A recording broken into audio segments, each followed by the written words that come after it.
This is Fathery. This is Dave. And this is Tex-Trek.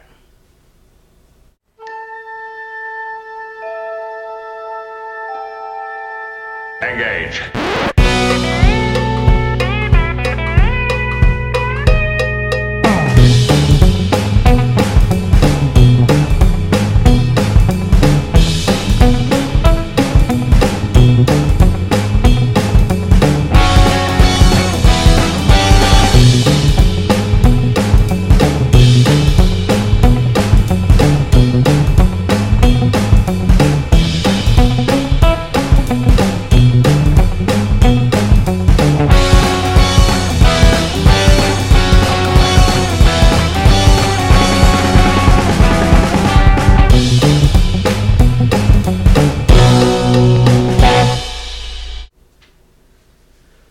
So today we're going to be asking each other a few questions. This is going to be the first installment in what I hope is a long series of Q&A videos.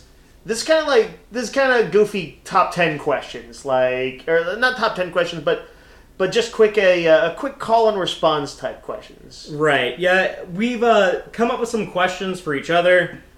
We're hoping that in future episodes y'all can actually ask us the questions and ask anything you want. You can ask any question. We don't have to answer it, but you can ask whatever you want. And we'd be interested to hear what your answers to these particular questions would be. We don't know what we're going to say to each other. I might say to you, who do you think would win in a fight between Data and the M5 computer? And I might ask Dave if he was going to be in a chili cook-off, what Star Trek character would he want to be on his cook-off team? DeForest Kelly's McCoy. You wouldn't go with Neelix? He was a chef.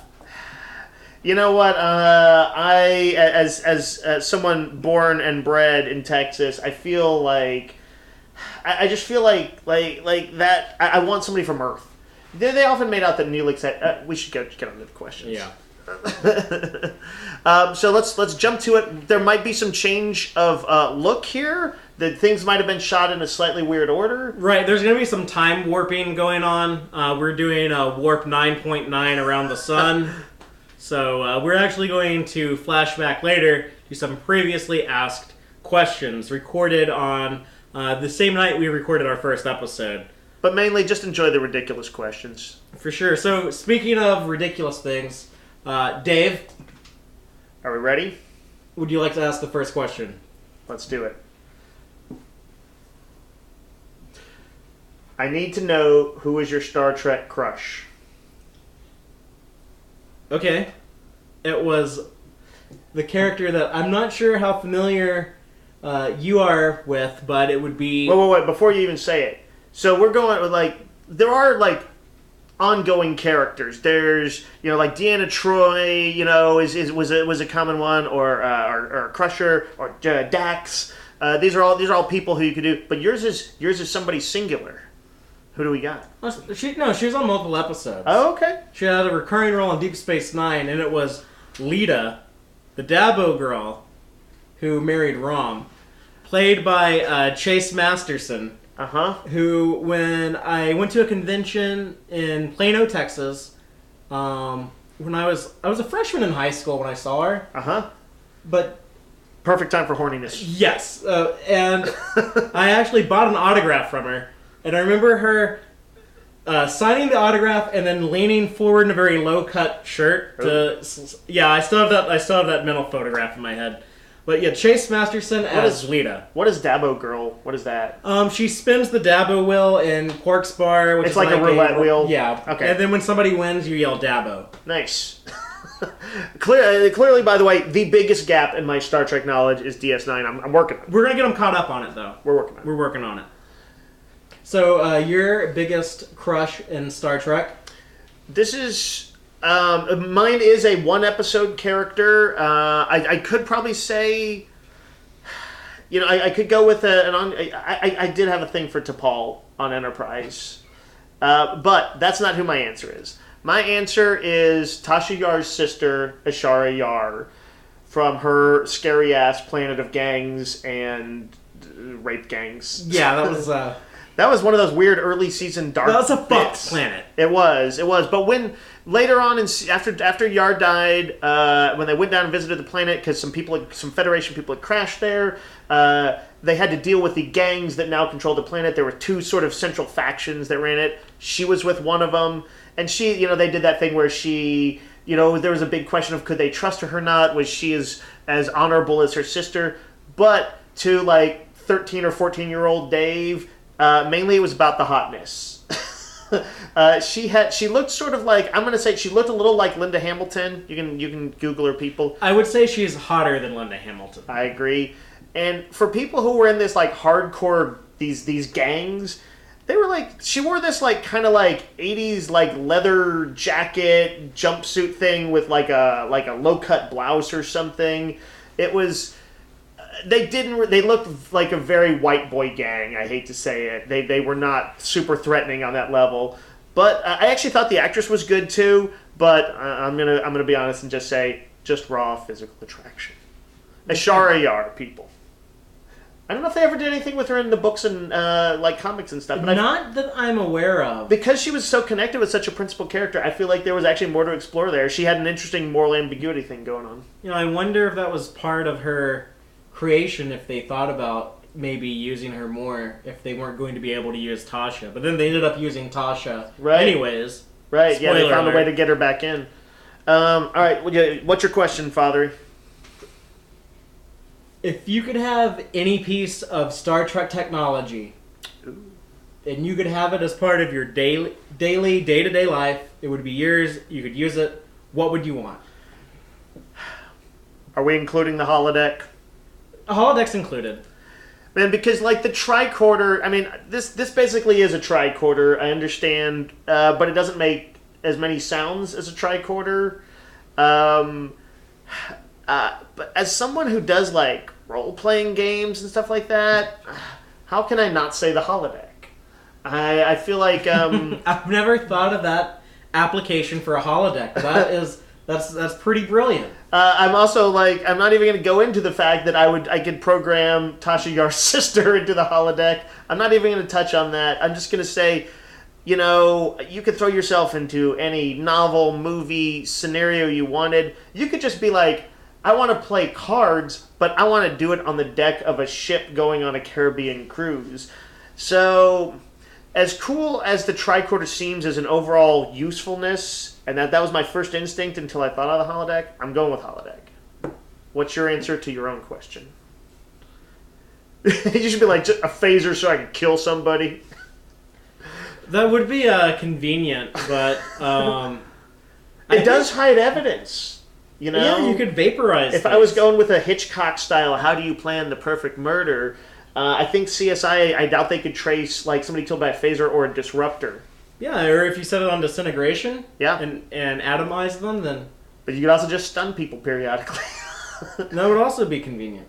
But what is your answer? I actually haven't thought about it. But a communicator.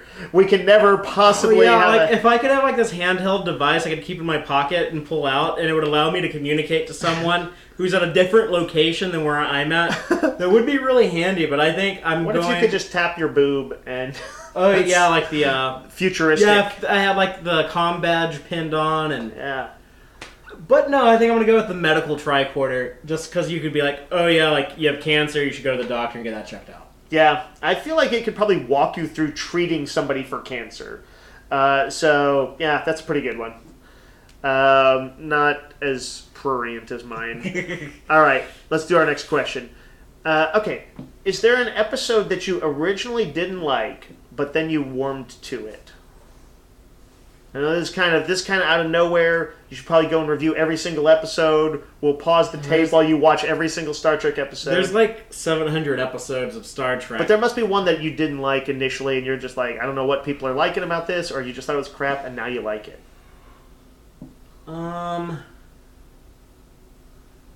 don't know. Most of the stuff that I liked, I continue to like. If anything, there were things that I thought I liked at first that I later dissected and found that I didn't like.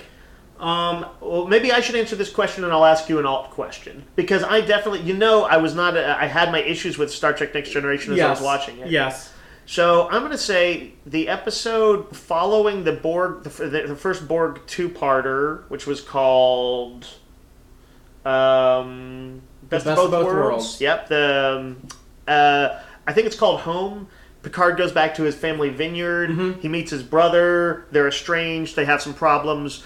And to me, it was kind of talky character episode that I remember I did not like at all at first, especially maybe right on the heels of the Borg one, which was such a hardcore action one, really suspenseful. But I rewatched it a couple years back, and I was like almost in tears at the end. I love that episode. Picard is breaking down, and he and his brother have this, they physically fight each other. And it's such a great showcase for Patrick Stewart. Mm-hmm. And everybody else in it. So yeah, I was just like, oh my god, I was so wrong. What was wrong with me? And I completely changed my ways on it. Okay, I think I have an answer to the question. Awesome. Now. I thought you might think. If I can answer in the form of a movie. Oh, interesting. Yeah. Because I hope it's a Trek movie. But go ahead. Well, it's not as much of a Trek movie as I'd like it to be, but it's Star Trek Beyond. Oh, okay. When I first went to see it, it really rubbed me the wrong way for a few reasons. Neither of us being giant fans of the Abrams verse. The Kelvin timeline. Yes. You have to call it that. All right. Mandated by Paramount that we call it the Kelvin timeline. All right. Because they're not all directed by J.J. Abrams anymore. That's true. This was directed by Justin Lin. And when the first time I saw it, I think I mainly harped on the flaws. But after a second viewing, mm-hmm. I found more in that movie to like. And there were some things that it did that the previous Kelvin timeline movies didn't do. Like, this was more of a TOS type story. Mm-hmm. And right, you had a mysterious alien planet, a mystery to be solved on it. You ignore all the characters except for Spock, Kirk, and McCoy, like the original series did. Right. I actually didn't like that as much, but no, when I saw it a second time, I was like, oh, there's actually some stuff in there I like. I kind of like some of the in-continuity stuff they threw in with, making references to the Xindi and Romulan wars, and I think the first time I saw it, I wasn't quite sure how the USS Franklin stuff fit into continuity, and, right. And after seeing it again, the things in it that I really that really bothered me mm-hmm. Weren't as apparent, and I started to pick up on, okay, well, there are a few touches in here that are kind of cool. I feel like it's either my first or second favorite of the Kelvin movies. Mm-hmm. I don't know. It's the Beyond. What was the second one? Star Trek Into Darkness. That was easily the worst one. But this one, I've only seen it once. I didn't get multiple viewings like you did. But I actually liked it right out of the gate. I didn't love it. It had the same problems I expected it would have. But I had a good time with it. I liked watching the characters kind of all interact, and in that sort of, in the same way that in Star Trek 4, The Voyage Home, it was a lot about just watching these old favorites put into stressful situations and either be funny or inventive or cool. I felt like I was kind of seeing that in Star Trek Beyond. So yeah, I see what you're saying. I think the movie's a good answer. Do you want to throw one more question my way? I think that's all the questions that we have for this part of the episode. But we actually have 6 more questions that we asked each other. And they're good. But they're in the past. Super good. So we're going to time warp around the sun. Mr. Sulu is calling out the ever-increasing warp factors as we approach time warp. And we will transport back to a previously recorded segment.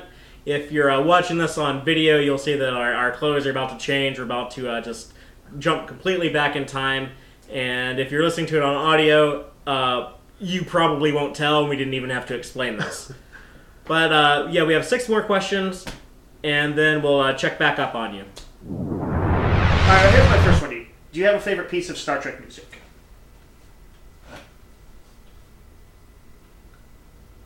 I would say just that was dramatic. The opening 4 notes of the oh wow original series. You can't isolate just 4 notes. But they also reused that with the in all the movies. Like, oh yeah. The James Horner, who scored Star Trek's 2 and 3. Yeah. Jerry Goldsmith's the motion picture in Star Trek 5, and then a lot of the Next Generation stuff. Is there a name for those 4 notes? For that little motif? That lead motif? The 4 notes. Okay. Well, when you hear that, it's more than anything, it says Trek. Yeah. And it sort of speaks to, it sounds to me like sort of a searching, sort of exploring sort of thing. It has an optimistic sound to it. And you're like, you kind of swell with a little bit of pride when you hear it. Yeah, and I don't know. It's in all the movies. They use it in, there's a big inconsistency in the Star Trek movies. I think that might bother people because they had 1, 2, 3, 4, I think 6 different composers over 13 movies. Right. But those 4 notes are there's a certain broad orchestral kind of naval quality to it, especially from James Horner onward, of kind of a little bit is music that might be used in a submarine or naval warfare type of movie. Have some of that exploration and excitement too. I feel like that's a broad trend that runs through it, but yeah, with that many composers, there's going to be a huge variety of interpretation. They've always kind of shared like a similar style, and until you get into Star Trek Into Darkness, that have like piano music and right, kind of played around with the musical aesthetics there. What about you? What was your favorite? If I just for it's hard to not love just the original music. I love the music in the Doomsday Machine and a lot of original scores there. But if I had to pick one, I was hugely devoted to the James Horner score for Wrath of Khan. And I would have to go with the action-oriented music from, I guess I don't know what the track is called. It's probably like Khan Attacks or something like that. It's the build-up to his attack, which has this palpable sense of menace as the Enterprise and the Reliant are gliding past each other in space, and the Enterprise crew is trying to figure out why aren't they responding to us, and then it turns into action and like terror as Khan's ship rains down violence on them. That one, James Horner scored a lot of movies that I listened to liked in the 80s, from kind of cheesier stuff like Kroll to serious fare like Glory.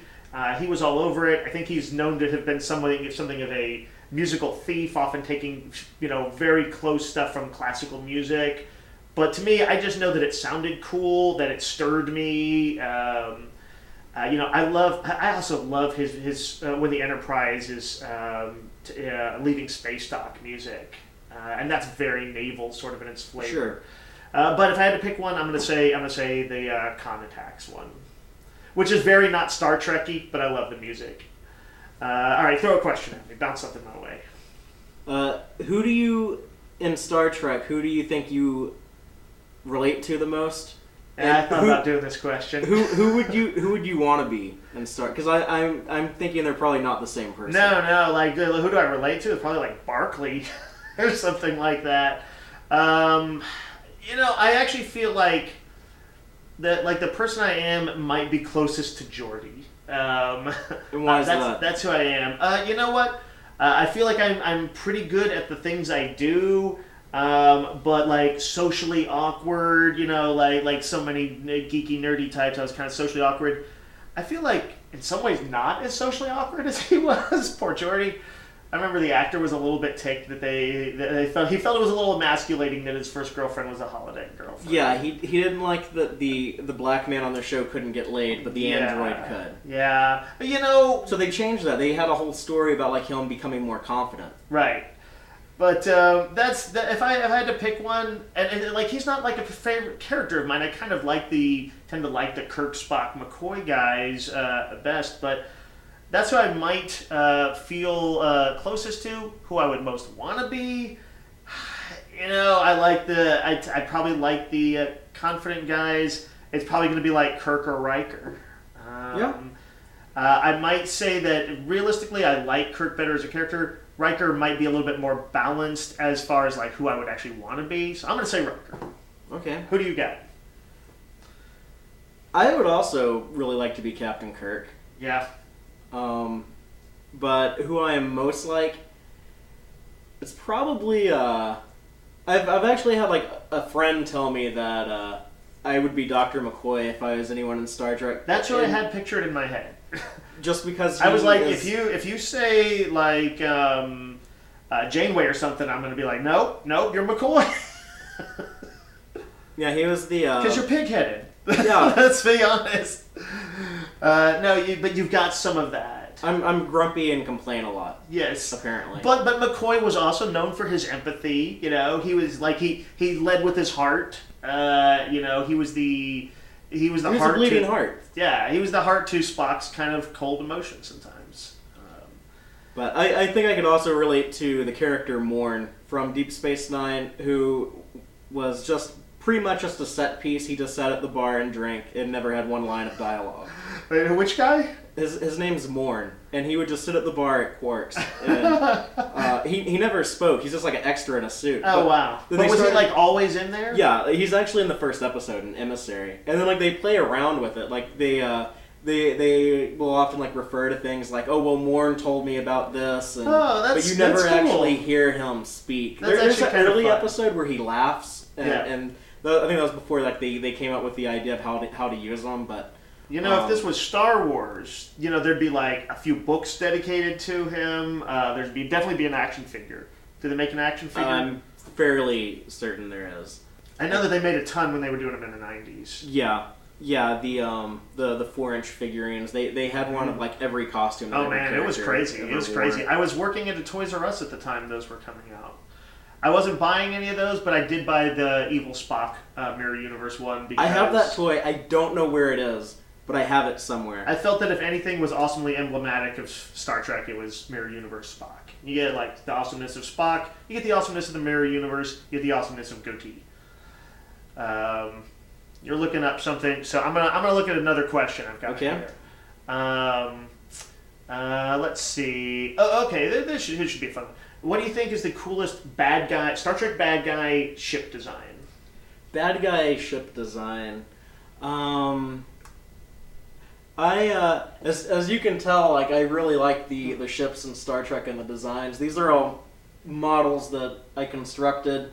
I feel like at some point we should do an episode just devoted to the aesthetics, the visual aesthetics of their ships, and where they depart from like Star Wars. And anyway, we'll talk about it. We can definitely cover that in more detail.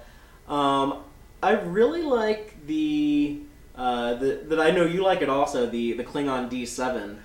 Yeah.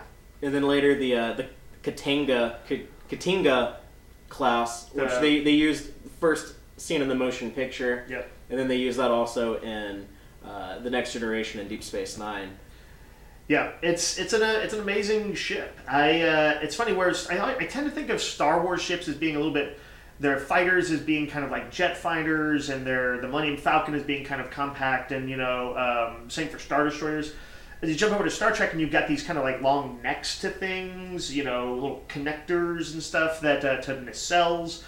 They don't look like they should be powerful, but those Klingon ships look like birds of prey to lean a little bit into another. The bird of prey was designed to be a Romulan ship. Right, yeah. No, I mean birds of prey in the sense that it looks like a vulture. I mean, It just looks like a freaking vulture with wings outspread, with a long neck and a head and stuff like that. So it kind of has this primal animal-like threat to it. Yeah, it also looks like an insect. If I was picking it, I gotta go D7 too. My cheater pick, though, would be the Star Trek Next Generation era Romulan Warbird, I guess it would be. That weird sort of hollowed out thing that they had.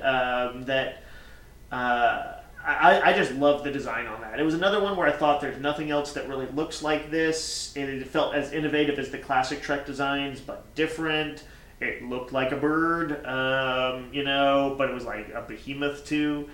I felt like I was kind of disappointed in how it was used at times early on there, but I still like the ship. So And there's a action figure of Morn, by the way. Oh yeah. I remember seeing that. He's I don't know if we'll have graphics up of this, but he's like a toady-looking dude with a throat sack. Yeah. But he's humanoid. Do you got another question? Kirk or Picard? Who's the better captain? You know what's different? Who's the better captain, or who do I prefer? If we're going with who's the better captain, I feel like I might have to go Picard. There's a time I would have kicked myself in the nuts for saying that, because I felt like he was kind of the frou-frou guy, and Kirk was the man of action and the non-tea drinking, non-negotiating guy who outwitted his opponents and outbluffed them. But that's young Dave talking. Older Dave is kind of likes a guy who's a little bit more of a statesman, and it's not like Picard didn't get his share of dust-ups and stuff too. But if I had to say better captain, I will say I think it's somewhat unfair to judge the classic show TOS based on somewhat modern standards, because I do think that it was a different time. They wanted to be a little more action adventure-y. And it was also that you weren't meant to watch every episode of it, maybe, so they needed to remind you he was kind of a badass in every episode. He was a ladies' man. But I'm going to, with difficulty, say Picard. How about you? My answer has been Sisko. What? That's not even in the equation. You can't do that. I don't care. You're cheating the way he cheated? You're sure. Kobayashi Maruing the question? Yeah, Ben Sisko is hands down you can make the argument that Janeway might have been more tested than Sisko, because those were the two most unique shows. Right. The other three shows, they all were pretty much the same premise. Here is a ship called the Enterprise that is exploring space. Right. Whereas Deep Space Nine was set on a space station in the middle of a galacto-political conflict that escalated into full-scale war. And Voyager, you have a ship that's they're lost, castaways, they're stranded, they're out on their own. So like both those shows, you have a main character who's really more challenged than any of the other captains that are just exploring on their ship, and but there's a lot that I like about Sisko. Like he was. They pretty clearly wanted to make a guy who was different than Picard, and I think early on they almost made him kind of, I don't want to say the anti-Picard, but he didn't like Picard. In the first episode, they meet each other, and Picard is the guy. Last time he saw this face, he was a Borg commanding a Borg cube. Oh, that's right. Sisko's wife died in that battle. I forgot that was a thing. And so you got to look at it that Sisko the face of the man that killed his wife belongs to this guy who's just hero worshipped and considered this great captain. He commands the flagship of the Federation, and Picard just goes around, same thing that Kirk did. He handles a situation on a planet and then he leaves, and Sisko is just stuck with this shit. Right. He has the Cardassians to deal with. He's trying to help the Bajorans. They think he's God. Right. And his first officer thinks he's God, so he has to deal with that. And he ends up, leading the Federation in this war. That they do a pretty good job of really making it look pretty hopeless. Right. And there's consequences to it, because he doesn't go anywhere else. He's there. He's at the station. If something happens, there's a consequence to it. Right. And it is definitely the more real world one. I don't know if you can say objectively that that's a better captain, because these other guys, by having sort of more mission of the week stories, you could say, look, Picard solved 300 space dilemmas, all of which could have led to wars, and Sisko's just messing with the same one over and over. You would think that, but then you see something they explore the mirror universe again in Deep Space Nine. Where, the first time we see that in the original series, Kirk goes over to the mirror universe. He talks to evil Spock, convinces him to you need to change the society here and become this utopia world where I come from. then, so, Kirk goes back to his universe. You think everything's fine and dandy. In Deep Space Nine, we find out, well, yeah, Spock tried that and it didn't work. And it was just a big clusterfuck. And see, I just assumed that it worked until DS9 came along and ruined that. No. They're showing you that, like, you can't just, like, solve a problem and leave. Like, actually, I forgot that was the deal, and I very much want to see that. But like I say, like I feel like it's a little unfair because original Trek was not meant to be that kind of show. It was meant to present kind of smaller bites of problems and solutions, dealt with, with JFK-ish kind of bravado and know-how. And but I do love the idea of how the shows kind of continue to mature the ideas for their era, deal with deeper problems, deal with the fallout of what might have been a very well-intentioned thing. Yeah. So yeah, I'm super looking forward to watching some of that stuff and doing more DS9. The TOS TNG model is more episodic. The DS9 approach is more serialized. It's good. It's good to have both. Yep. And Star Trek has the flexibility where it could be both.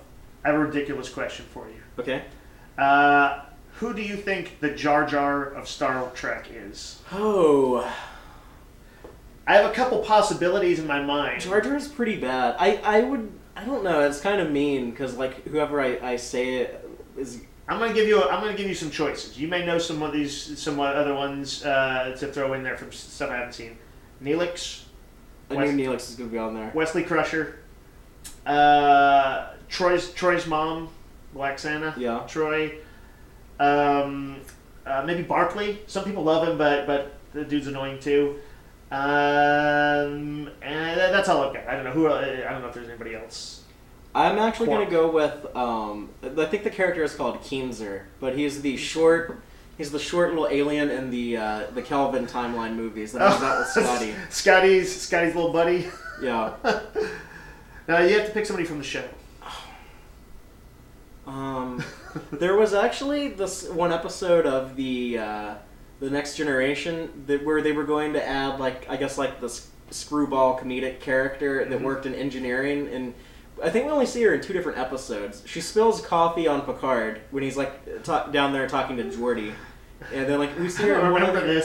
We see her in one other episode other than that, but they got rid of the character pretty quickly. That seems like probably a good idea. If I had to pick, I feel like it's Troy's mom. I don't know if I ever liked her in any episode I saw her in. I like the character, but whenever I'm rewatching Star Trek, I do sometimes I'm like, oh, we got to deal with her again in this episode. I might skip it. I feel like a better case might be able to be made for Neelix because he's so prominent in Voyager. But every once in a while, I kind of liked him.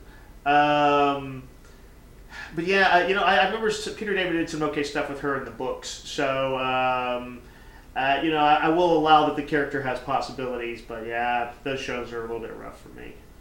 I don't know if we want to kind of wrap this up. If you've got any other questions you want to bounce my way. If you want a lightning round. What about favorite Star Trek aliens? Favorite Star Trek aliens. This feels like a good time because it's the anniversary of the Man Trap, right? Yeah. The salt vampire left a huge impression on me as a kid, just as it left an impression on the faces of the people it sucked the salt from.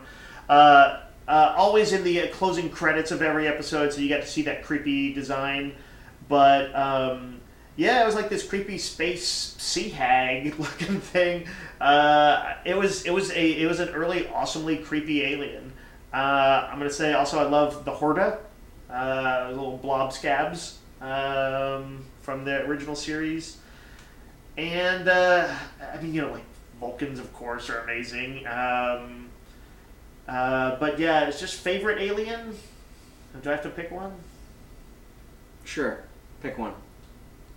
The Mugato. A lot of my stuff kind of defaults classic Trek. And if I have to pick one, it's got to be Vulcans. It's the best concept ever.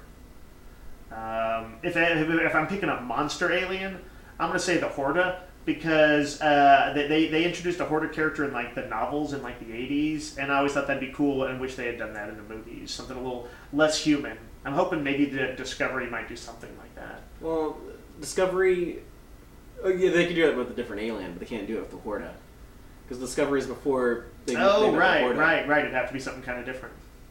What's favorite alien? Well, the Vulcans and the Klingons were probably touched on and explored the most. You know, three of the 5 shows had a Vulcan character. But since you touched on Vulcans, I hate to go Klingon because that seems like such a generic common answer to that question. Yeah.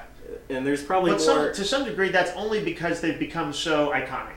Right. Because they were so successful. I mean, they were the only aliens on the original series that really recurred. Were Klingons and Romulans. They'd have Andorians, Orion slave girls, and they just background mostly. But I mean, there were 5 or there were 6 pretty Klingon-focused episodes, and then they were often referenced to, or they would always mention the Klingons. Romulans also to a lesser degree, but they pretty much every movie has Klingons in it.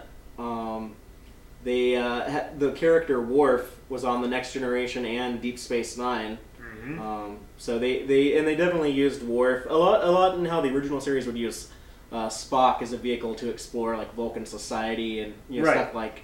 I hear it pronounced different ways, but Amok time or Amok time or Amok time is. What does that even mean? Does that mean running amok or? Yeah, but I think it's. I used to think it was. It's the. It's the time in which people run amok. That is exactly right. It always confused me as a kid, but they would. That's the one where Spock's like, "I got to get laid." Yeah. Yeah. They would explore Vulcans through Spock. The Next Generation Deep Space Nine would do a bunch of Klingon stuff with Worf. And the interesting thing was, I felt like early on they were kind of embarrassed of him. He was the one warlike character in a group of negotiators and peacemakers, and so every idea he threw out kind of got pooped on, and he was always wrong. He was always like, "Open fire! We should attack immediately." Yeah, he was the more conservative guy. Yeah. But then later they got interested in him. They're like, "Oh, he probably has this a really interesting culture," and they gave him a really interesting culture. Yeah, that really came in season 3 when Ron Moore, most famously known for Battlestar Galactica, the reimagined Battlestar Galactica. But when he came in season 3, and he wrote a lot of the Klingon episodes, and then he later went on to write on DS9. If you look at both shows, you can follow this whole story with Worf where he basically put Gowron on the throne up to be the Chancellor of the Klingon Empire, and then in Deep Space Nine he ends up taking him off of the throne. And interesting. So you have this whole Klingon. You interview their whole Civil War and the line of succession, their Game of Thrones. Yeah. Yeah. And this whole story with the Klingon government and sometimes Worf he's this fish out of water because he doesn't belong in Klingon society because he was raised on Earth. He's a member of Starfleet, and but when it comes to living in the Federation, he wants to be a Klingon with Klingon values, and he doesn't fit in there either. So. Yeah, I hadn't, in a way, because I think of Data as the Spock character, since he's, fulfills so many of the same sort of roles in the show. Sure. But yeah, as far as that sort of torn between cultures thing, that's Worf is actually really the successor. Yeah, and it's such a different character than Spock that it doesn't feel like a rehash. Mm-hmm. Yeah, it's reasonable. Okay, well, we hope that y'all enjoyed those questions. Again, we want to not only hear your answers to the questions, but we also want you to be the ones asking the questions next time. I think, a few weird questions would be kind of cool. The weirder the better. The weirder the better. Yes. Again, you can ask whatever you want. No promise that we'll answer it, but ask away. All right. Shall we call it? I think that's going to be it. Live long and prosper, y'all. Thank all of you so much for checking out this installment of Tex-Trek. I hope you enjoyed it. Please be sure to like our YouTube videos and subscribe to our channel. Audio-only version of episodes are available at our website, www.tex-trek.com. Please check out our site, especially if you just want an audio-only podcast. We have that available for you. Y'all can also keep up with us online. You can follow us on Twitter at Tex-Trek, or you can check us out on Facebook at www.facebook.com/tex-trek. Please, by all means, let us know what you think by dropping a comment anywhere you see fit. We definitely want to hear your feedback. Let us know what you liked and what you would like to see more of, what you would like to see differently going forward. If you want to email me directly, go ahead. I can be reached at fatheryactual@tex-trek.com. Thank all y'all again. Take care.